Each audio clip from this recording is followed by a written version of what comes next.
course you'll have time to ask questions, but keep it a little bit, so you have the opportunity, of course, in the break time. You'll have more opportunities, but sometimes I want you to stay with your questions a little bit and try to figure it out yourself. That's just more powerful, actually. And in the evening we have question and answer time again from 7 to about 9, so there are more opportunity. So be patient with yourself with the questions, and I'll try and address all of those. But there were a few things that just came up while I talk to people, and I want to address them in class here, with regard to one point that you made. What's your name? Nir. Nir? Nir. So Nir made this point. We talk about rebirth versus nirvana. That kind of seems to imply, well, if I reach nirvana, I go out of existence. No.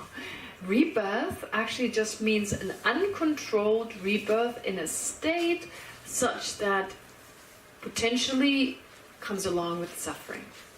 Okay, so rebirth in samsara, it's saying I'm reborn with a body and a mind that holds the potential for problems to rise at any time. That is what rebirth is called. So often the word refers to just samsaric rebirth, uncontrolled. It's not like you have a catalogue of options. Oh, that's the one I pick and choose. It's not reincarnation, it's rebirth. Well, reincarnation, rebirth, and in Tibetan there's no other word, so you use those words interchangeably. I don't know, like being reborn, being born. Actually in Tibetan means being born. So in English we say reborn, like implying we have already been born and we're born again kind of idea. In Tibetan it doesn't even come across that way, it's just being born. I don't know what was in Sanskrit whether... Being born again, punar, punar means again. Again. Okay, in Tibetan it's just gewalen, like taking a birth. Yankyar, if you add yankyar, as in like again, all right. But the birth for, gewa, means just being born. And in English we add reborn.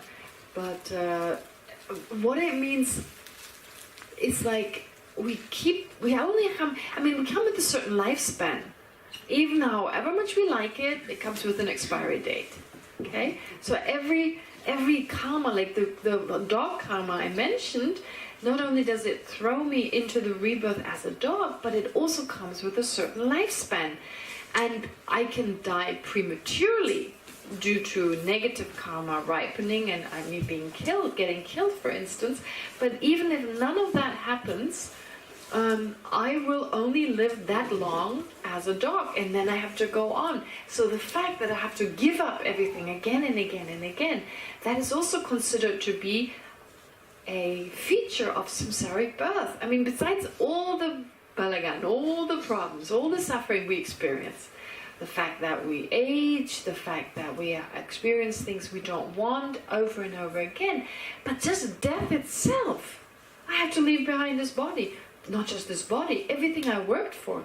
And I do it again and again and again. I have to start from scratch, learn everything that I now know, and then die. Right? We learn so much, we work so hard, and then we have to leave everything behind. That in itself is so traumatic. That in itself is so samsaric horrible. That instead if we could just continue on, of course, it's just continue with the mind that we can control. There's satisfaction. We're just satisfied. Right now, people ask this again and again. What does nirvana and happiness mean? Right? Very good question. What does that actually mean? Well, the absence of this constant, it's just not right. Craving. So, satisfaction. We have moments where everything is fine, right? Like a short moment sometimes, and that could give us a glimpse of what is possible. We don't worry. We're not anxious. We're not in any way dissatisfied. Just everything is just right. We just are. Someone just gave the example of just like a tree, kind of, right? So maybe in that sense, I don't know, it's just an analogy, of course. And at the same time, you may experience great love and compassion for others. So this feeling of and we all know what it feels like to just love someone. I mean, not attachment love. It's like, I want the other person to be happy. This feeling of just wanting someone to be happy. In that moment, you just feel peaceful, There's no worry. So, but right now we cannot continue with this. We can have these moments, these glimpses, but then the self-grasping comes in. But I, right? It's so funny. I think like when you fall in love with someone, it's like initially there's this pure ability. Just you love them for who they are. You're happy when you're around them. It's okay when you're not around them. This initial stage, it's almost clean. And then, before long, right? Ugh, the exaggerated version comes in. I need this. I can't. You miss them when they're not around. Initially, you didn't have that. You weren't attached yet, right? Mm-hmm. Remember, you just liked them. You were happy in their presence. You wished them to be happy. Okay? So there was almost like some unconditional love was kind of possible to some degree. But then when you want something back, then you know already, oh, self-cherishing comes in. And the misapprehension is now strongly influencing your relationship. Okay? So Nirvana is really just the absence of anything that makes us miserable, that causes us trouble, etc. And you're right, I mean, here we just talk about the absence of that. Well, what then? Good point, right? So we haven't really mentioned that, and it's just kind of telling us the process, so hopefully it becomes clearer. But just imagine just the absence of any type of worry, anxiety, etc., just being satisfied with whatever there is. Plus having love, compassion, generosity, right? These states of mind. Okay. Anyway, going back to this. Now, existence, here it says, okay, verse 7, we haven't read that yet. So, craving and grasping were discussed in verse 6. And then 7, existence. When there's grasping, existence of those who grasp comes to be. So existence of those who grasp. So in my case, I am in life number B at the time of death of this lifetime. I'm still holding the dog karma in my mental continuum. And so, because of the existence, wanting to, definitely the self at the moment of death, it's like the wish to exist, grasping at the self, and then a certain thought comes with it. So things, let's say in this moment, I have a negative thought, like when I die, there's a negative kind of emotion, and that then would give rise, for instance, to the karma of the dog. I mean, I cannot say why exactly that. This is where karma is too subtle, why a certain experience arises. But what I think is important is to understand that what is mainly responsible for us to be reborn in a suffering existence. Well, first of all, our misapprehension, that is the very root, which of course then gives rise to karmic actions, which leave an imprint there. And then at the time of death, it's craving and grasping, but it's also the thought we have when we die. Therefore, if we cannot eliminate craving and grasping, if we cannot eliminate the misapprehension, for now we can do one thing. We can make sure we die with a virtuous kind of mind. Very important. Why? Because it is not just the karma, it's not just the misapprehension, it's not just the craving and grasping and the karmic seed. It is also, now when we die, if we have a virtuous thought, then because of their function, because of their nature, karmic seeds that lead to a rebirth in a celestial realm or in a human realm, they are associated with positive actions, with virtuous actions. Therefore, if we have a virtuous thought at the time of death, those are more likely to ripen. Kind of like certain seeds that are associated with a certain soil. If you put them in that soil, they're more likely to grow. If, on the other hand, you plant them in a different soil, they cannot grow. So you need certain warmth, or you need a certain temperature for certain seeds to grow. So let's say virtuous thought, they give rise to the seeds that grow in warm temperatures. Non-virtuous thoughts give rise to seeds that grow in colder temperatures. So a certain temperature, if you would take it like temperature, if you have a certain temperature, it leads to the ripening of certain seeds, but not to other seeds. So in the same way, certain states of mind that are similar to the seeds, because the seeds, the karmic seeds that were left, were also left by virtuous states of mind, then virtuous states of mind could lead to the ripening of them at the time of death. While non-virtuous minds, which also cause the seeds, when they arise at the moment of death, they could give rise to the ripening of them. So in that sense, that's the one thing we can control to a certain degree. Our last moments at the time of death, which is why it's so important that we prepare for our own death by making it a habit to have more virtuous than non-virtuous thoughts. That's the safest. To live a virtuous life with more love and compassion, then at the time of death, because of our habit, we're much more likely to have a virtuous thought. That's the safest. But of course also we could think of like, okay, visualize our own death, think of it, kind of go through the motions, like we are dying one day, so to visualize this every day, and then when it happens, you're so used to it already, you meditated on it over and over again, it's like, there's death, I'm prepared for that. It's a bit like when you run a marathon, but you've never done it. So you visualize in your mind what it's going to be like. You run short distances, so you can kind of visualize, and you've never done it, but your mind is already ready to deal with all the obstacles. You kind of have a sense of what they could be, and when you do it so well because your mind is already ready for it. Your brain, your mind, is basically ready for it. So when you die, your brain, of course, is still active at that moment. And so as long as, and your mind, of course, is active, and through the habit, through that force of habit, wow, death is there, ready, I'm ready, come on, bring it on, I'm ready there. Yeah, and then you have a virtuous mind and a virtuous karma ripens. This we can do. And very important, we need to help others as another cause for our own death, experiencing such virtuous states of mind. Okay.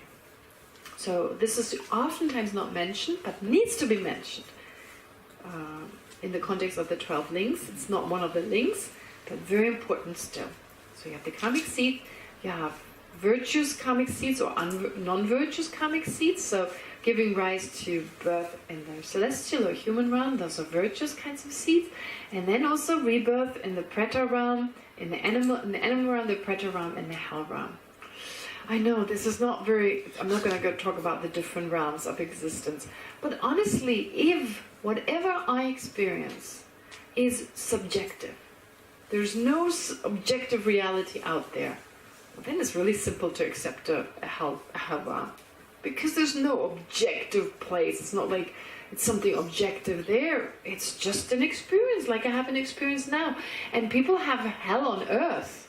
Hell on earth. Like if you're a drug addict, or you live you have mental problems, certain mental problems, you experience something that no one else experiences, but for you it's real. Right? I mean, who's to say, yes, what they perceive, no one else has that same experience, which is why we call this person crazy, right? But they hear voices, so for them, they hear them the way we hear voices, right?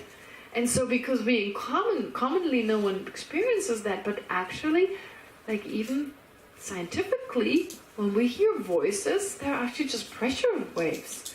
What we hear doesn't exist that way outside, right? I mean, physicists have found it's just pressure waves that move as we hear sound. It's like pressure waves, and because of the vibration they create a vibration in our eardrum.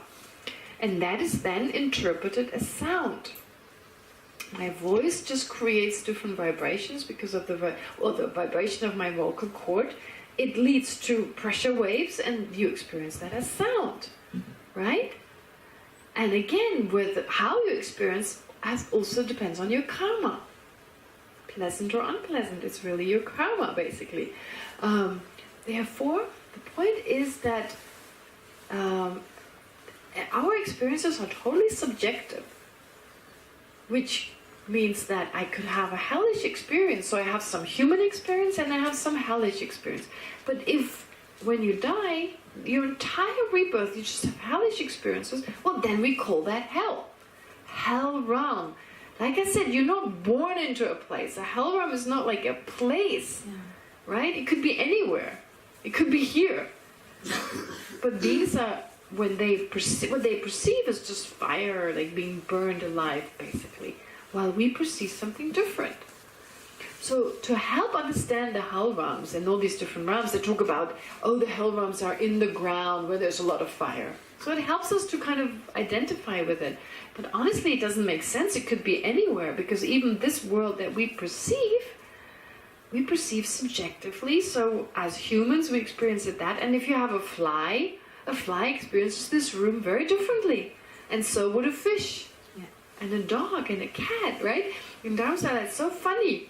When you, like, the life in Dharamsala, I have this thought every now and then. It's bizarre I even have that thought, but I catch myself having this thought. So there's life in Dharamsala. People know each other, they know what's going on, there's this reality we all live. And then there are the dogs, totally oblivious of us. And they live their own life. They have these fights among each other, and like there are these times when they're really violent. There are all these flocks of dogs, and they bite each other. And like, we live our lives a very different perspective, and they are totally different. Like, sometimes we interact, humans give them some food, and that's it. Usually they're wild, they're outside. And the monkeys. Pardon? And the monkeys. And the monkeys there. So it's a kind of a common and accepted reality. Well, it's like we live parallel lives, very different from each other. The only thing that connects us, we perceive them and they perceive us. So the difference now with regard to other forms of life, will just go onto like a level of like certain very tiny insects. We don't perceive them, they perceive. Maybe they perceive us, maybe they don't. I don't know. And then take it to a degree where it's so subtle we can't perceive it. For them, they can't perceive us. Sometimes they can't, sometimes they can. And the experiences are again very, very different. That's the different realms. What's the big deal? It's not talking about an objective hell realm. It's like you get a ticket, you buy a ticket to the hell realm. Okay? So now I visit the hell realms, like some kind of fantasy land or something. That's how we visualize it. And of course that doesn't make sense, because where would that be? Right? We can see the human realm. Why shouldn't we be able to perceive a hellish kind of realm? It's not like that. So as long as we think of an objective world, of course the hell realm doesn't make sense. But the human realm doesn't make sense either. Okay? And if science tries to tell us there's an objective world, well, excuse me, who measures? Who weighs? It's the subjective scientist. Okay? Questions come later. Sorry. I just don't want to be... Okay. But there'll be time for that. Okay? So keep the question. Don't forget it. Yeah. Great. All right. So, therefore, going back to this here, when there's grasping, existence of those who grasp come to be. So, at the time of death, therefore, depending on which thought we have, a certain karma ripens. And in my case here, it's now the dog karma. Taking me as the example. This will be at the end of life B. At the end of life B, then the karma now fully ripens. It's fully actualized. And a moment later, my consciousness leaves, and there's an intermediate state, but that intermediate state is also caused by that karma. It's already caused by that karma. And then I'm reborn somewhere. Okay? So when there's grasping, existing of those who grasp comes to be. If we did not grasp, we would be freed. Existence would not arise. So those links couldn't be there. If there was no grasping, then our karma couldn't ripen. It would just continue to lay there as a seed, like a dry seed. Okay. So existence is also the 5 aggregates. So existence is actually just giving the name of the result to the cause. Really, existence at that moment, we don't exist in a new rebirth yet, but we call it existence. Does that make sense? This idea of giving the name of the result to the cause. This is a common thing. We do this in everyday life. Okay? The fact we call a seed an apple seed. It's not an apple, but we call it an apple seed because the result will be an apple. So the result, in accordance to the result, we say, oh, that's an apple seed. Okay? There's nothing but an apple in it. So likewise here, existence means the result will be a new existence with the 5 aggregates as a dog. But because in that moment it's fully ripened, if I have everything there, I already call it existence. Okay? So, when there is grasping, existence of those who grasp comes to be. If we did not grasp, we would be freed. Existence would not arise. Existence is also the five aggregates. Existence means the real existence is a moment later the five aggregates of a dog. From existence, so here existence as in like that potential form, okay, comes birth. Birth means conception. Does not mean being born from the womb, but it means, well, it can sometimes it means conception and sometimes it means being born from the womb. I don't know, boys, is that the same in Sanskrit? Can that mean conception and birth, actual birth both? The word in Sanskrit?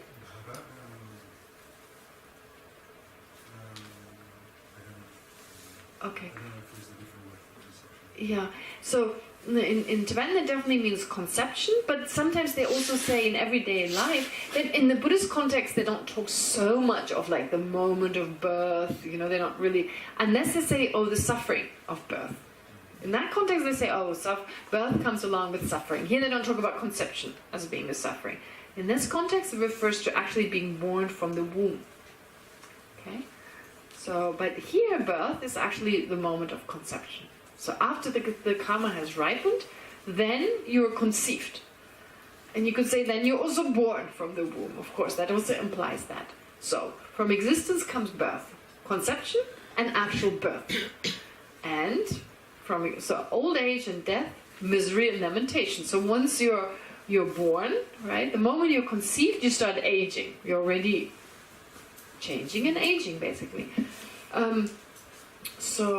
But rebirth can mean old age. Here it specifically means old age, but of course age, as in like, as verses, I don't even know, is it really old age or is it just age? Verse 8. Gashi tani, gashi gawa shiwa.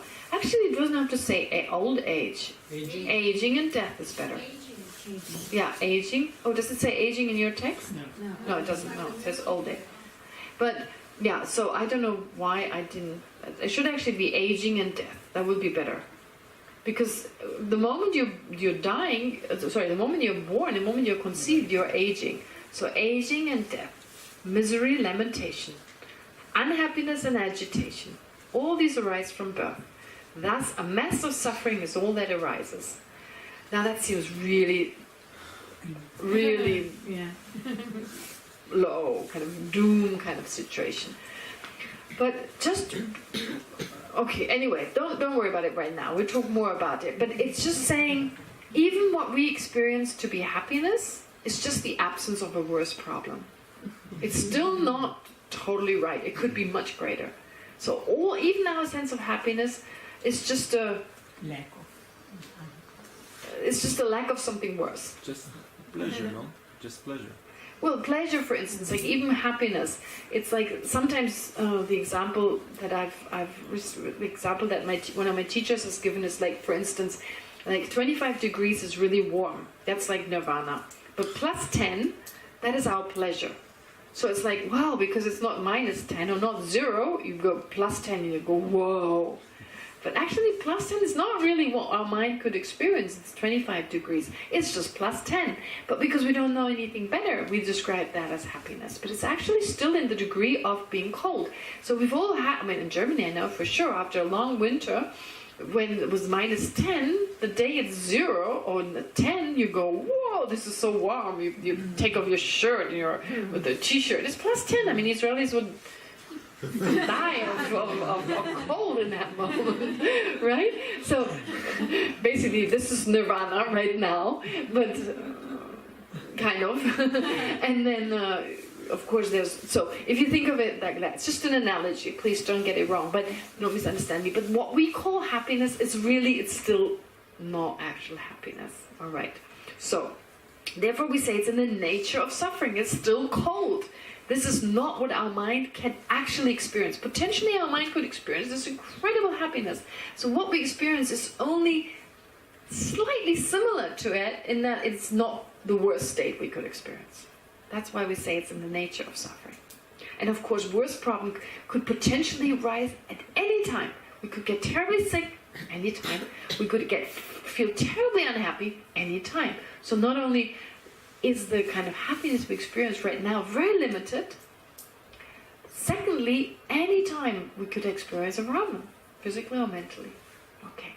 So all these arise from birth. Because we were conceived with this mind and body, therefore we experience the consequences of that. Alright, and now 10, 11 and 12, well, they're telling us, here they're saying that, what Nagarjuna says, the root of cyclic existence is compositional action. Of course, it's the misapprehension of reality, but then that gives rise to varieties. The misapprehension is just a good old misapprehension.